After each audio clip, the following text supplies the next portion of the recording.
Alright, so a lot of people have been asking me about my homemade garden soil mix. So I'm going to give out the recipe here. First, Monster starring in the video. Say hi, Monster. She has to be cute and star in everything. Steal the show. Anyway, this is what we call Tina's homebrew. This is where the homemade compost actually starts. So what this consists of is we just have an old plastic container that used to have pretzels in it, and we saved it, and what we do is we put all of our food scraps in it that aren't meat and or bread.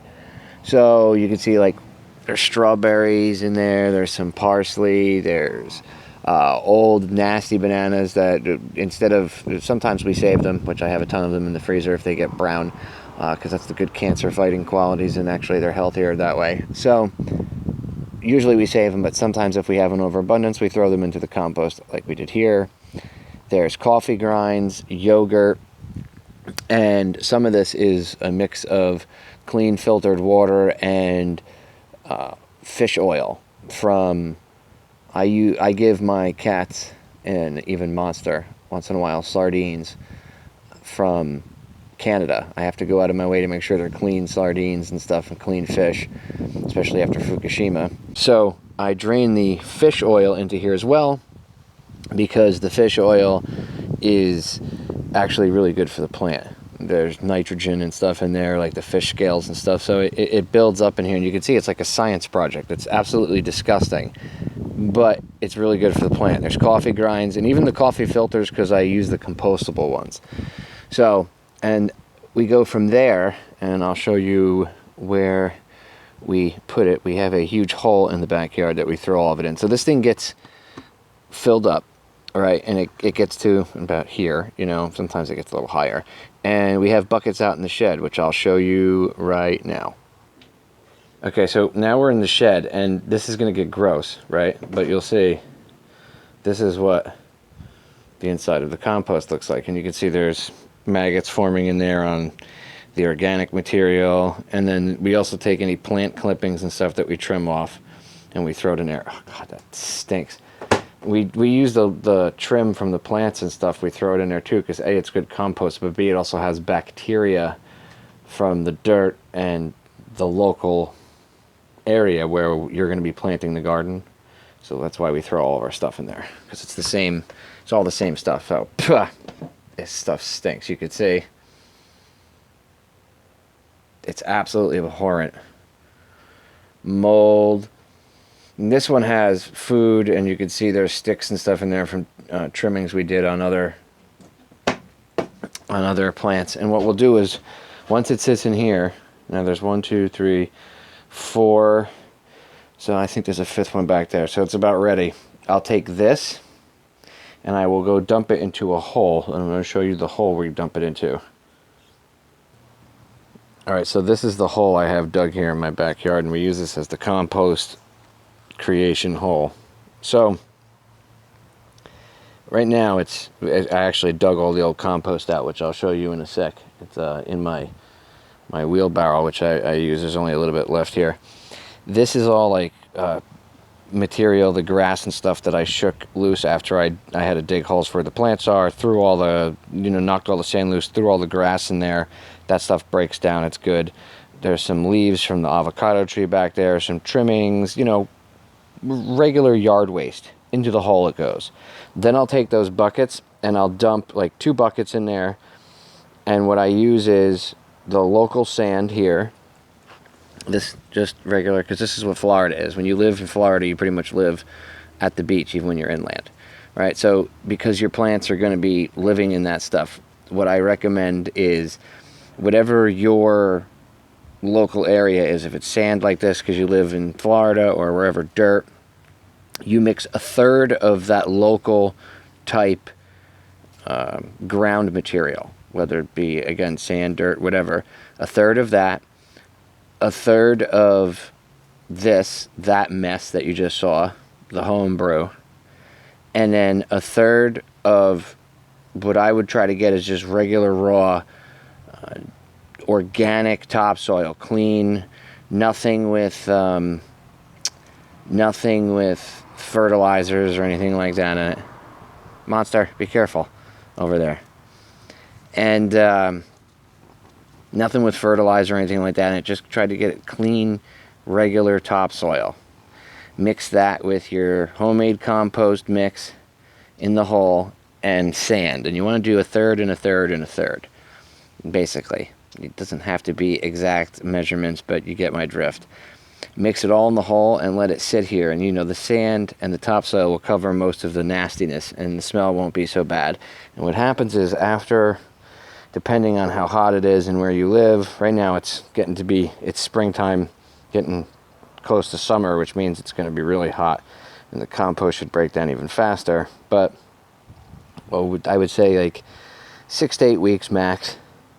And we started this, we started making our own compost. This batch we started last year, the end of last year, around September, October, we started this. And that's when we started collecting everything, and we threw it in the ground in January. And we just dug it out now in like the end of March, beginning of April. So it does take a while to get made and to compost and turn into disgustingness, but it eventually breaks down and all of that nutrients will sit inside your little compost hole. And then when you want to plant something, you figure out where you want to plant it, and then you go 2 times the size of whatever you're planting in the ground, and you dig out some of the homemade compost and you plant it. And I will show you really quick as Monster hangs out over here again. She's always the star of the show, ladies and gentlemen. You all know that. You can hear her snoring when I'm on air. And this is what you end up with over here. You end up with beautiful, try to get so you can see it. You end up with like nice homemade clean potting soil, or in this instance garden soil, which you can actually use for in the ground. You could use it in pots too. It's pretty much all around good use.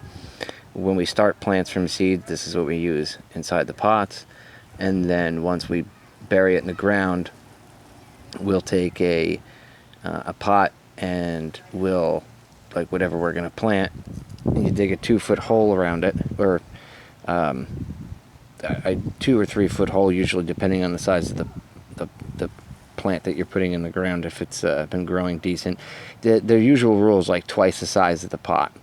I usually do like a 2 or 3 foot hole, depending, and I fill it with that natural topsoil that I made, this stuff, and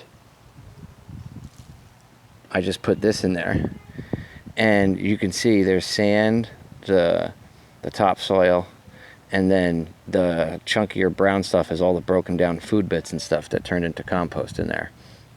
And this stuff is, because this is the sand is the natural ground material that's around here, and you can see the grass and a lot of the stuff around here grows in it really well.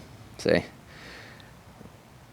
there's a lot of stuff that grows. My morning glories are starting to grow over here. My little orange tree over in the corner there, right? All of this stuff it grows in the sand down here naturally, and it loves this, absolutely loves this stuff. So what I suggest is a third and a third and a third, right? This, what you see right here, is a third regular topsoil, no fertilizer, nothing, mixed in with a third of the regular sand from around here, and a third of my special homemade compost material, or as we call it here, Tina's Homebrew. And you can see after 6 to 8 weeks, it creates this gardening soil, I would call it, and the plants, I should say, love it. You could put plants that are in pots in it. You could use it for regular gardening soil. I mean, all this stuff has been fed it. My little orange tree. Here, I'll go show you the rest of the garden. Raspberry bush. You can see how big the hole I dug around it. Papaya tree, grown from seed out of an organic papaya I bought. Tomatoes, different heirloom tomatoes. Little mini eggplants. I have a banana tree going. He's happy. There's my monstrous tomato plant. This is the one that I Instagram constantly. Look at the size of these tomatoes. Look at this. This is, here, let me move this out of the way. I'm going to chlorophyll all over my hands. But look at this. Look at my hand in comparison with this tomato. Look at the size of that thing. This thing only gets fed what I just showed you, that mix. You can see the hole it sits in. And you got to give them proper supports and stuff. Sometimes you got to build little things for them. But and I water them with rainwater I collect as much as I can. These are my pepper plants. Look at this thing, Dragon Cayenne. It's already producing peppers. This thing, these are like little tiny plants when we put them in the ground.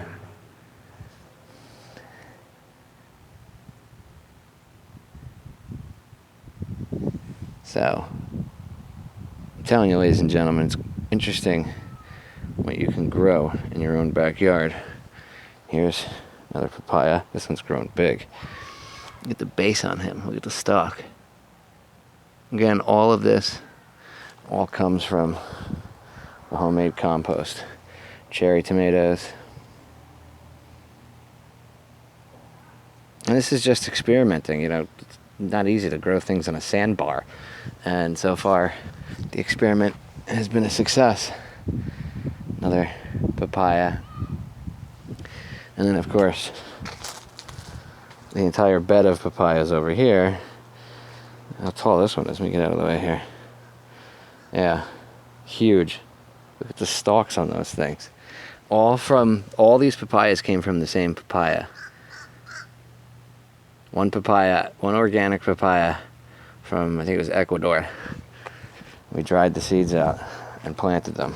Actually, Christina dried the seeds out and planted them. Amazing, right? You'd be surprised what you can do, ladies and gentlemen, when you apply yourselves. Garden, grow your own food. It's the way to do it. Right, Monster? Everybody should garden? That's what I thought. Over and out.